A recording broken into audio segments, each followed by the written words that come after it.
Hello everyone. So a very warm welcome to all my lovely CS executive students, and this video I am making for all my lovely CS executive student whose exams are due in the month of the December 23. So yes, the wait is over and finally I am here with the master strategy. तो आखिरी 90 days का master strategy क्या है दोस्तों, अभी मैं बस आपको दिखाने वाली हूँ, बट उसके पहले चैनल को सब्सक्राइब कर दो, बेल आइकॉन प्रेस कर दो, एंड बहुत सारे अनाउंसमेंट जो है टीम MEPL आपके सामने प्रेजेंट करने वाला है. डोंट वरी एट ऑल, ठीक है. पूरा December 23 में जो आपका एग्जाम्स है उसका तैयारी करवाने का जिम्मेदारी हमारे ऊपर छोड़ दीजिए, क्योंकि बहुत सारे बच्चों ने मुझे रिक्वेस्ट किया कि मैम हमारे लिए एक स्ट्रैटेजी वीडियो बताइए कि हम एग्जाम्स के पहले ये जो हमारे सामने 3 महीना दिखाई दे रहा है इसमें हम लोग कैसे प्रिपरेशन करें. सो नीडलेस टू से MEPL में हमेशा से ही बच्चों को गाइड किया गया है और बच्चे भी जो है जबरदस्त परफॉर्मेंस से MEPL को प्राउड फील करवाते हैं अपने रैंक से. So yes, here is the master strategy in front of you guys. So the master strategy is this. देखिए, तो लगभग कुल मिलाकर आपके पास 90 डेज है, ठीक है, living beside the last few days for your examination, जिसमें आप ऑब्वियस बात है आप पहला ही पेपर का स्टडीज करोगे. तो ये स्ट्रैटेजी कैसा है देख लो. कुल मिलाकर अगर आपका न्यू सिलेबस है तो 7 पेपर्स है. If you are going for your existing old syllabus तो आपके सिलेबस में 8 पेपर्स है.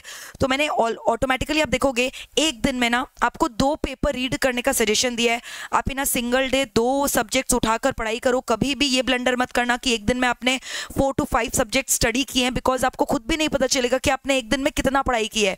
So definitely it is always advisable कि आप कम से कम एक दिन में 2 सब्जेक्ट पिक करो. If required you can select 3 subjects as well, but continue that 2 or 3 subjects for at least 10 to 15 days so that the major chunk of the syllabus gets over. अगर आप हर दूसरे दिन में सब्जेक्ट रोटेट करोगे तो आपको भी नहीं पता चलेगा कि आपने क्या सब्जेक्ट्स कवर किए और क्या नहीं.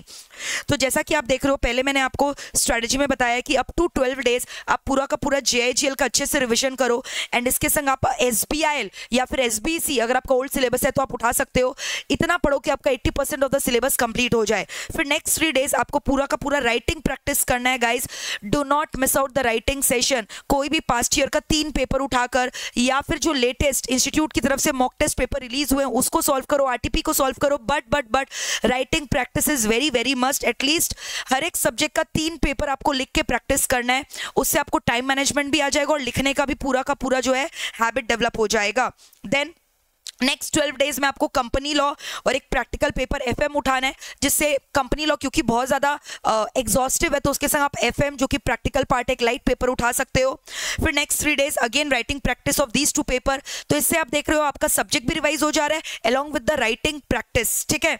Then up to next 12 days SLCM या CMSL as per new syllabus plus accounts practice करो. फिर इसके बाद नेक्स्ट 3 डेज अगेन आपको राइटिंग प्रैक्टिस करना है. मैंने DT-IDT थोड़ा लास्ट में रखा है ताकि आप को सारे प्रोविजंस फ्रेश रहे, क्योंकि जैसा कि आपको पता है बच्चों को DT-IDT से काफी डर लगता है, बट डरने का दरकार नहीं है क्योंकि DT-IDT का भी आपका मिशन सीरीज वगैरह सब कुछ होगा, ठीक है. Then up to next 6 days IDT आप प्रैक्टिस करो. इसके संग ECIPL बहुत ही इजी है, या अगर आपका ओल्ड सिलेबस है तो EBCL उसको उठाकर प्रैक्टिस करिए. Then up to next 6 days DT practice करिए, and strategic management which is a very small chunk you can practice that paper along with that DT.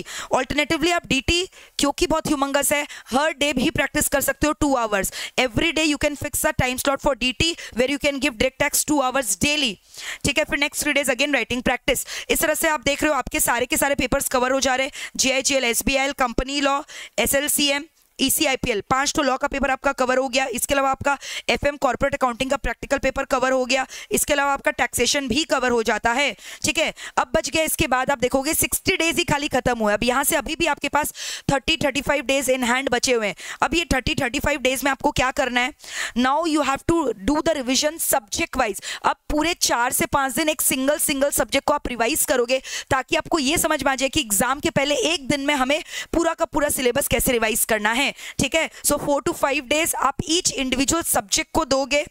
फिर इसके बाद लास्ट का जो 5-6 डेज आखिरी बचा है उसमें सिर्फ और सिर्फ आपको फर्स्ट पेपर अपने एग्जाम्स का रिवाइज करना है जो कि आपका JIGL, ठीक है. So don't miss out the writing practice which is must for you. Don't miss out the mission series and marathon series which MEPL will be conducting for you.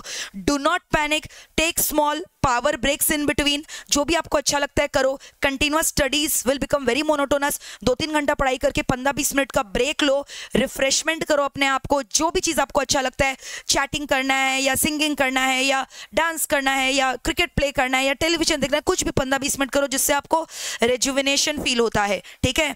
और writing practice किस लिए मैंने बोला, ताकि आपको time management सिखा सके. And stop negative things in your life. ठीक है. Avoid all those people and all those thoughts which are just creating a negative atmosphere around you. You have to stay calm. Don't panic. You are not the only person on this planet who is sitting for this examination. ये exam है, exam की तरह लीजिए, पढ़ाई करिए अच्छे से और इतना बिजी हो जाइए स्ट्रैटेजी में कि आपको ओवर थिंकिंग करने का समय ही ना मिले. ओवर थिंकिंग आप तब करते हो जब आपके पास समय होता है. एंड अगर आप सिलेबस पढ़ाई कर रहे हो और पीछे का आप थोड़ा थोड़ा भूलते जा रहे हो, it's a quite normal sign. You are not an robot, you are not an Einstein. सब चीजों को याद रखना पॉसिबल नहीं है. इसीलिए आप कम से कम 2 बार रिवीजन करोगे, तब जाके आपको सारे के सारे चीज जो है दिमाग में फिट हो जाएंगे. और एग्जाम के एक दिन पहले का रिवीजन बहुत ज्यादा इंपॉर्टेंट होता है. और उस एक दिन पहले आपको बहुत ज्यादा प्रेशर रिलीज फील होगा क्योंकि आपने ऑलरेडी 2 बार रिवीजन कर लिया होगा. तो यानी एग्जाम के पहले तक आपका 3 डिग्री ऑफ रिवीजन हो जाना चाहिए. So this is a complete master strategy which you guys must follow in order to secure rank. ठीक है. So all the very best guys. I hope this strategy was very very fruitful for you. अगर ये strategy अच्छा लगा तो comment करके जरूर बताइएगा how was this strategy. And do share the video with your friends because sharing is caring. And also do subscribe our channel and do not forget to press the bell icon. Thank you guys, all of you. Bye bye. Take care. Lots of love.